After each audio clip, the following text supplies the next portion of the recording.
హిందూ మతాన్ని కించపరిచే విధంగా, హిందువులని బలవంతంగా కన్వర్ట్ చేసేటటువంటి ఏ విధమైనటువంటి చర్యలనైనా, లేకుంటే హిందూ సాంప్రదాయాల్ని భంగం కలిగించేటటువంటి ఏ చర్యలనైనా నేను అడ్డుకుంటాను. అది ఎవరైనా కూడా క్రిటిసైజ్ చేస్తాను అనని నేను అపోజ్ చేస్తానని నేను విన్నవించుకున్నాను. కూటమి ప్రభుత్వంలో బీజేపీ కూడా భాగస్వామి.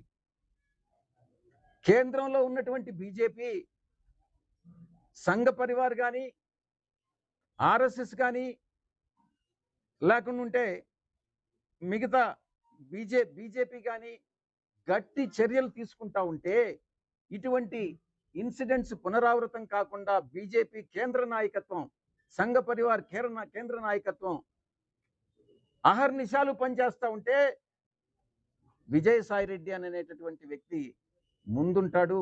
ఈ అన్యాయాలని ఖండిస్తాడు. వీటి మీద ఉద్యమిస్తాము అన్నటువంటి విషయాన్ని ఈ సందర్భంగా నేను తెలియజేసుకుంటా ఉన్నా.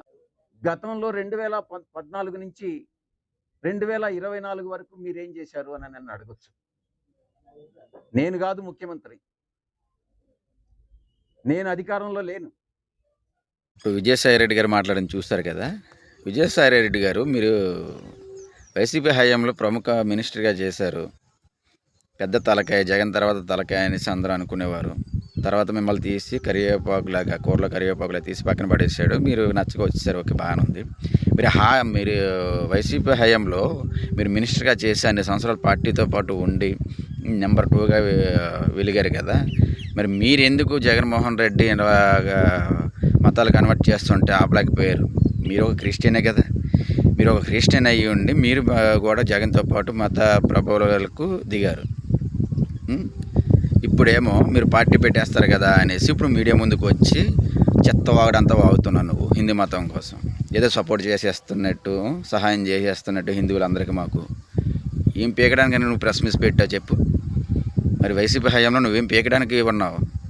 మినిస్టర్గా చేసావు కదా, జగన్ చేస్తుంటే నువ్వేం చేస్తున్నావు? అరే బాబు, ఇది కాదురా, ఇది మంచిది కాదురా, ఇది పద్ధతి కాదురా అనేసి నువ్వు మాట్లాడాలి కదా. అది లేదు. నువ్వు ఇప్పుడు రాజకీయ పార్టీ పెట్టడానికి వచ్చావు కాబట్టి నువ్వు మాట్లాడడానికి రెడీ అయిపోయావు. కొద్దిగా సిగ్గు ఉండాలిరా, కొద్దిగా మాట్లాడాలంటే. ఆ మాత్రం ఉందా నీకు అసలు? Waste fellow. రాజకీయాల కోసం హిందూ మతాలు వాడుకుంటారు ఒక్కొక్కడు. నువ్వు తినేది అన్నమే కదా. హిందువులంతా అంత నీకు చులకనగా కనిపిస్తున్నారా? ప్రతి ఒక్కరు గుర్తుపెట్టుకోండి, ఎవడు ఎంతమంది వచ్చినా సరే హిందూ మతాన్ని చెక్కు కూడా చెదరచలేరు. జై శ్రీరామ్.